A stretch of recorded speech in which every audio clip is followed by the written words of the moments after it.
Mark Denham on Atom Radio. Hello, welcome to episode 42 of the podcast, the best bits of Atom Radio's Drivetime. And that's interesting because this week I've had the week off from Drivetime, so there are no bits at all from which to pick the best bits. However, I thought, you know what? I'm not going to leave you hanging. I will do a podcast this week of some sort. And here it is. So without the best bits of Drivetime, because I only did the one breakfast show on Monday, I'm just going to talk about yesterday's poll. These are the little daily decider votes that I do every morning. I stick them up on my own Facebook and on Twitter. Then when I kick off Drivetime, I will retweet the link on our Twitter at UK Atom Radio, so you can have a go at the daily decider vote yourself. Normally they're just throwaway questions, you know, a little bit of fun just to get you through the day. Like Tuesday's bank holiday weekend done. Are you feeling refreshed or knackered? That was a win for knackered. On Wednesday, I asked, do you have a nickname that you're aware of? And the answer to that was, for me, Baldy. The answer, the questions were actually yes or no, but, you know, Baldy is not the most imaginative nickname I think anyone's ever come up with in the entire history of nicknames. But the one I want to talk to you about is yesterday's, though. And yesterday's poll, if you got married, would you consider hyphenating your name with your partner's name? The answers I gave were no, dumb idea, or why not. Now, on Facebook, everyone has gone for no, dumb idea to the tune of 67%, while 33% went for why not. So it's a win for no. On Twitter, 100% of people went for no. So slightly different take on it, but still no is the winner either way. Now, firstly, I just want to confirm I am not getting married. I've had a few people message me saying, oh, congratulations, when are you getting married? Like, you know, who are you getting married to? Didn't realize you were with anyone. Well, I'm not getting married. So, you know, it's just a question for the day, which I thought to ask. Like today's poll, for example, you get a call from a number you don't recognize. Do you answer it or let it ring out and then Google the number to find out who it is and if necessary, call back? That doesn't mean today that I'm going to just ring people randomly who won't have my number to find out whether they answer it or let it ring out. Just like yesterday's doesn't mean I'm getting married. It's just a question for the day.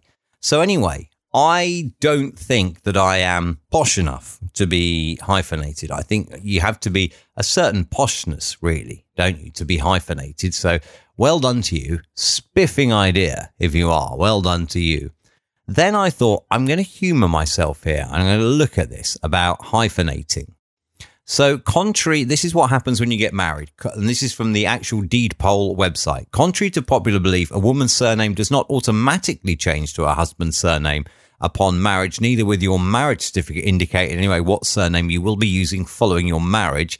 A marriage certificate simply records the names of the two people who are marrying. Now, after your marriage, it is your own personal choice what you want your surname to be. Your options are explained in detail.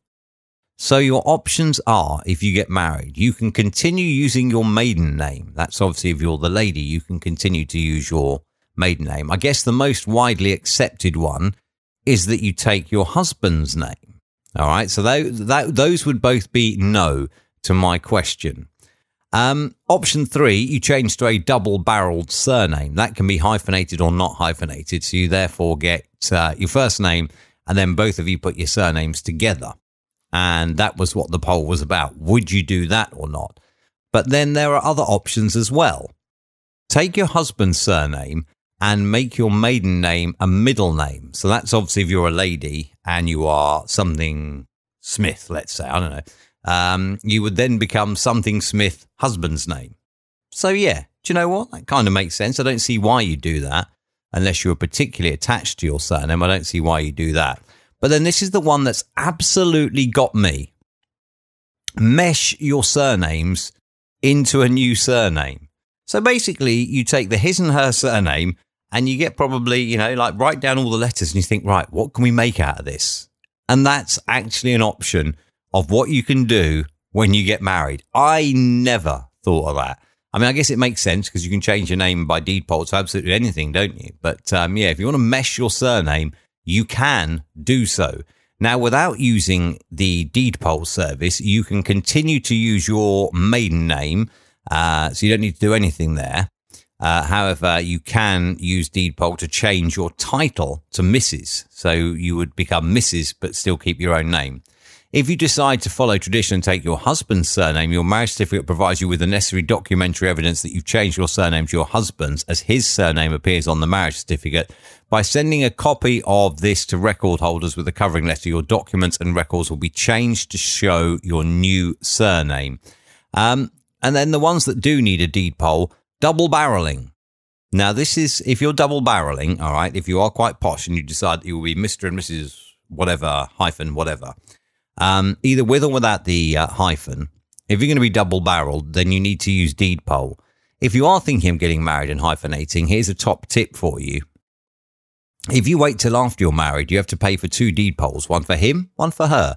So if you are going to do that, get him to change his surname to your double barreled name before you get married. And then on the marriage certificate will be written the new double barreled surname that he has, and you will be entitled to take that without the use of a deed poll. So yeah, avoid the cost of the second deed poll by getting your husband to change his name. But then this one that really, really, really amazes me, meshing your surnames. It's a term used to describe the blending of elements of each of the couple's surname to create a new surname for both of them. So, for example, and these are their examples, if Sarah Williams marries Michael Johnson, they could mesh their surnames to become Sarah and Michael Wilson or Johnhams. Really? Who would become Johnhams?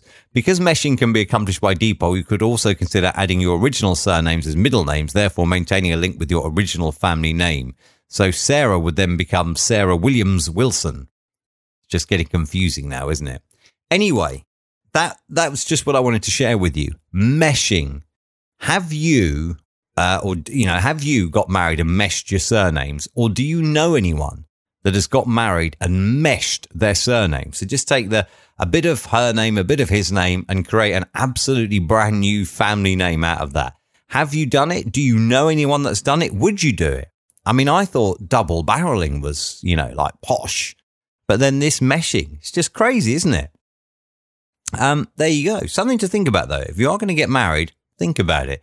You could perhaps mesh your surname, and that's all good. But with the double barreling, though, like imagine if somebody who's already double barreled marries someone who's already double barreled and they want to hyphenate, you then become quadruple barreled. Imagine fitting that on a form where it says full name. Imagine if you have to write that down as well. And I do have one friend, and I did ask her this on Facebook, and she said it's not happening. I asked her whether she would be hyphenating when she gets married. The reason I asked her is because her surname and her boyfriend's surname, and they're not related, is actually the same. So if they were to double barrel and hyphenate, they would become the same surname twice. I'm not going to say it, but, that's just a little bit of humor. Anyway, that's it. One topic on the podcast this week, and that'll do. Drivetime will return on Monday, 29th of April at 3:00 on atomradio.co.uk. I would be eternally grateful if you would return as well at 3:00 UK time on atomradio.co.uk or on TuneIn for your mobile phone. And we do now have the Now Playing information, by the way, on TuneIn. That's sorted. You can also listen via iTunes Radio or via your smart speaker. In my humble opinion, it is the greatest drive time on the greatest internet radio, but that's just my opinion. You may agree, you may disagree. Back on Monday, 29th of April, 3 p.m. until 7 p.m.